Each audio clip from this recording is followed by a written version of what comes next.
So that was Asia. We cheated a bit. Honestly, it was just becoming a bit pointless with all that FTX global. Nothing new to see. But that's behind us. We've just taken off from Unalaska, PADU, on the Alaskan archipelago. And we're heading for mainland Alaska. We've got snow on the ground. This latitude's about the same as the Scottish borders. And we're in the northern hemisphere, which has just gone down sun. So we've got winter weather ahead of us. So the temperatures aren't far above zero on the ground. We're going to be crossing the United States in wintry weather. And then of course we have to head north and pretty much kiss the Arctic Circle to get back to Europe. So that's going to be cold as well. So we're still on FTX Global for now, but that's going to change pretty soon. We're headed for Homer, Alaska today. It's about 600 miles away, and that marks the start of the Orbix South Alaska scenery region, which I have just installed. Homer's an Orbix airport as well, and we're going to see some more of the Orbix Alaskan airports along the way. Now Orbix has quite a bunch of Alaskan airports, but they're all pretty close together by the measure of this trip, so we're going to be selective. So we land at Homer, and then the next stopover is Yakutat. But we're missing out some of the other Orbix airports, such as Kenai, what else, Valdez. Then we're also going to miss out Gustavus and Juneau. We're going to go from Yakutat down to Ketchikan, and that's going to be the last airport we visit in Alaska. So we're going to be flying Orbix full fat regions pretty much all the way to the Grand Canyon. So we've got, let's see, South Alaska, then we've got the Pacific Fjords, Pacific Northwest, Northern California, Southern California. I don't actually have Northern California installed yet, but Orbix does have a sale on at the moment. So if this goes well, probably buy that with a couple of airports as well. And that's going to brighten things up, hopefully. Well, this is not very scenic. We're in cloud here. I don't like this very much. Let's go down a bit, see if we can get clear of this cloud, and then we'll check out the weather. I've set up the flight plan using Quick Plan as before. We've got it on the moving map here. This cold weather means we can make better use of the available power from these engines. When we were coming across those very hot regions, we were limited by the T5 temperatures. Now we're limited by the torque. Outside air temperature here is well low, minus 10 degrees Celsius. A bit fast there actually as well. Let's set our minimum descent to, let's say, 6,500 now. See how that goes, and we'll have a look at the weather. So here we are, we've got pretty much tailwind at the minute. We should have tailwinds all the way up. No, I'm telling a lie. We've got headwinds. We've got headwinds. Well, let's see, that's at the surface. Let's go to 6,500 feet. Yes, definitely got headwinds there. That's going to persist all the way. Actually, we're losing out. We're going right around this coast here, and there's a depression centered pretty much offshore, so we're getting the winds are following that topography, which is not great. So we're pretty much sandwiched in between a couple of cloud layers here. It's pretty bumpy. Oh, it's raining now as well. That's not good. Outside air temperatures minus 18, and we've got ice showing already. That's going to be freezing rain. We're going to put on, we've got bleed air, we need auto de-ice fast, pitot. No, we don't need windshield heat because it's not showing any ice. but we probably need to get out of this rain.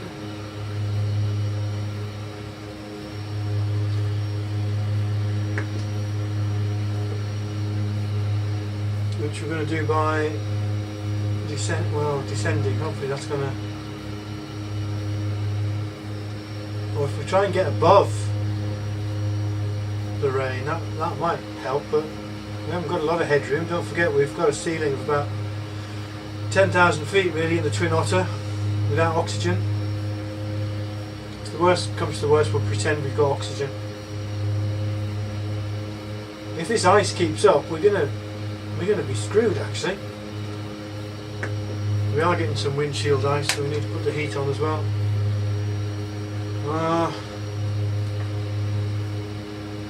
We need to look at what's coming up in terms of airports.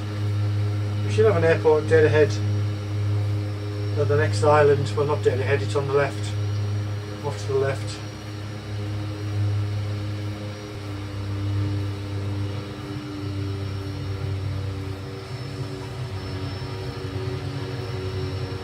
Technically we're overspeeding the aircraft here.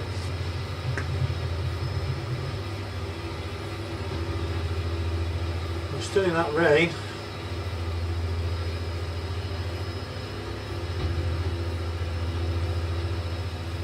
Of course, if we listen to the 80s, we might have got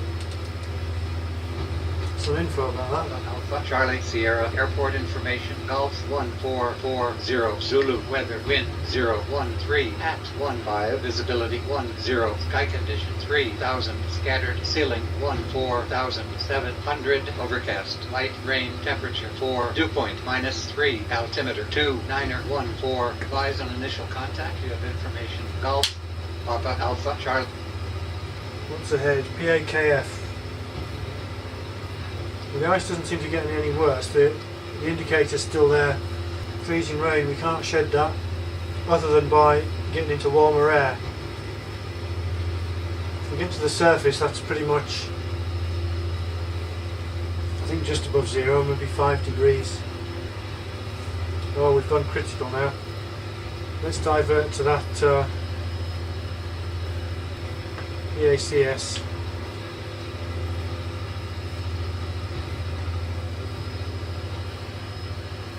We're going to start to have problems with control if we get too slow with that ice load, but hopefully the ground temperature is going to be high enough. Papa Alpha Charlie Sierra Airport information. Hotel 1440 Zulu. Weather wind 013 at 15. Visibility 10. Sky condition 3000. Scattered ceiling 14,700. Overcast light rain. Temperature 4. Dew point -3. Altimeter 29. Temperature 4, we like that. Runway 06 is what we'll go for. Should be in that direction. Temperature's coming up according to my outside air temperature gauge, but the ice is still showing. So in icing conditions, we're not really supposed to do much with the flaps. We're supposed to maximum of 10 degrees.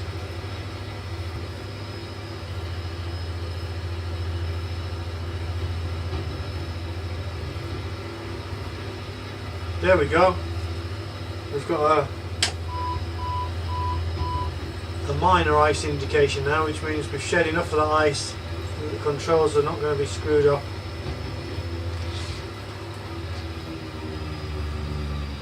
When we slow down.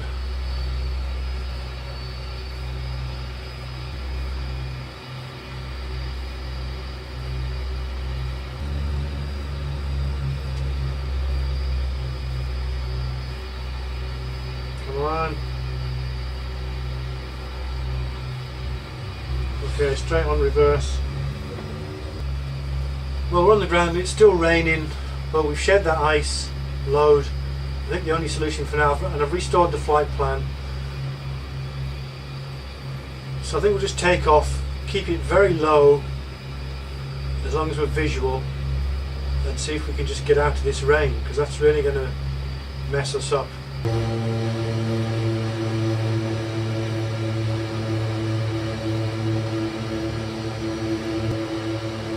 That's 1,000 feet. Let's keep it at 1,000 feet on autopilot for now.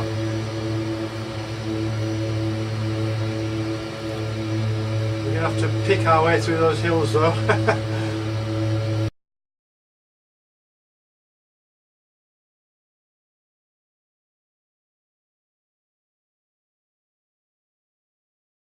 That'll be a frozen lake in front of us there. I think that's the freezing waters added by, as far as I understand it, FTX Global Vector. So although that's a lake or perhaps a river, you can actually land on that. And it's got a nice texture to it.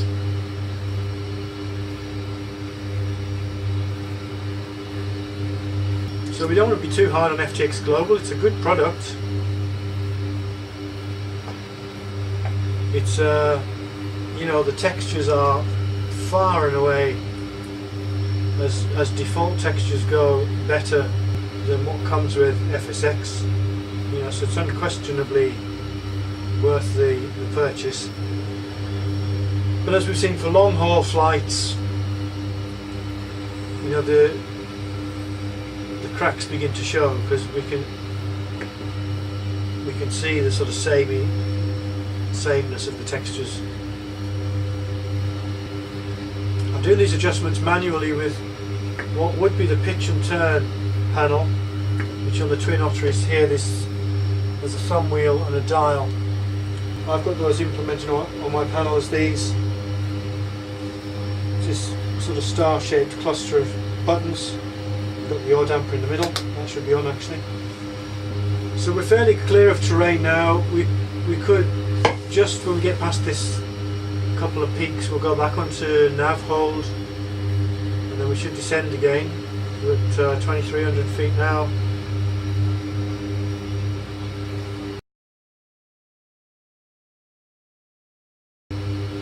This is really going to be tough if we've got to do this all the way. Mind you, we seem to be getting out of that cloud now. You know, we've got de-icing. I mean, I've said all this before, but we've got anti-ice and de-icing measures on the aircraft, but if it's raining, they don't help. And that's basically because we're getting an ice formation on other surfaces than the flying surfaces. So along the fuselage we can pick up a large amount of ice. Yeah, we should be able to go up. I think we'll have a go at that. Let's go up to 4,000, 5,000 and see.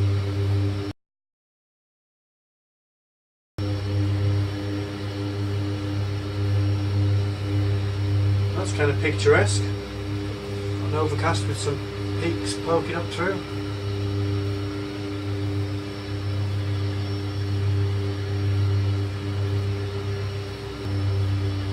So that cloud ahead looks higher than this, so we should probably go higher still.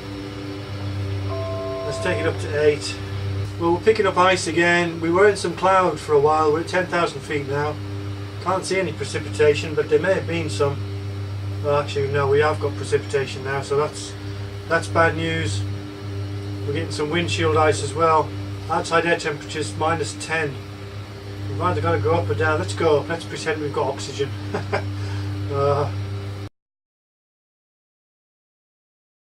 So time's ticking on. Still en route to Homer, Alaska. Got about 20 minutes to run, 50 miles more or less, and we're still up here at 13,000 feet. And we need to get down. We've got an overcast below us, which is not good. So let's go downwards.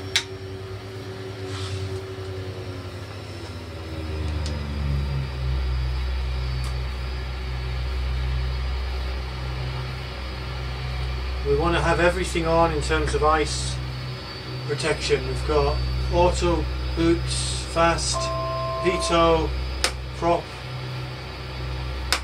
intake. We'll have windshield heat relief off because that's a good indication if we can see ice starting to form. Looks like we're breaking through. We've got a minimum descent of 2,500.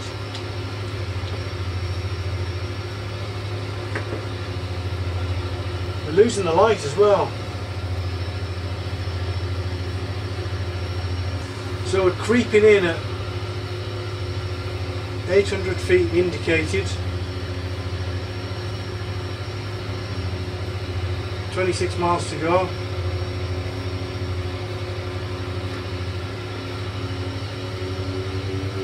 And we're carrying a shed load of ice that we're not going to be able to get rid of unless we get out of this rain.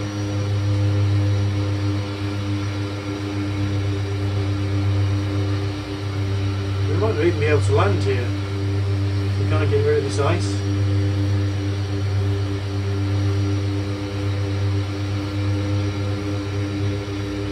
We've got fuel in reserve.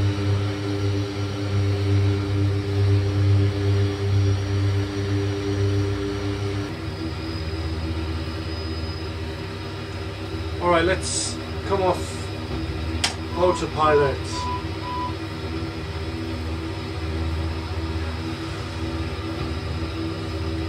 Turn it in, we'll have a quick look as we join overhead. With the yaw damper now. So there's the strip. Well, we've got snow on the strip. Okay, we're going to start to descend now. You can see that that seaplane base is frozen. You can see there's a kind of a strip marked on it on the ice, which is a nice touch.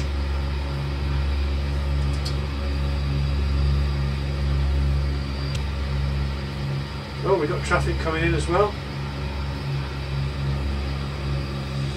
I think we've got this thing still going with my lights. The lights displaced from the aircraft model, I think.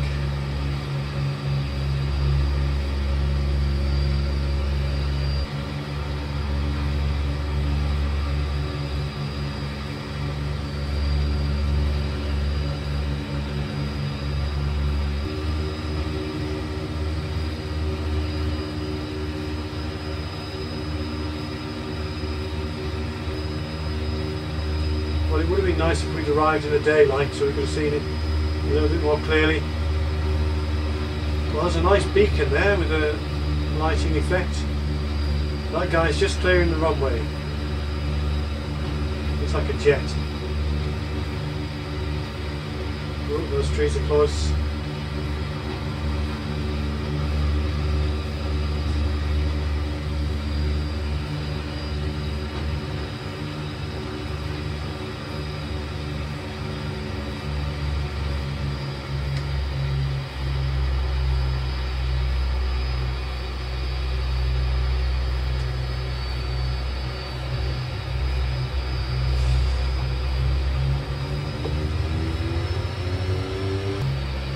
Let's park next to this Piper Cub.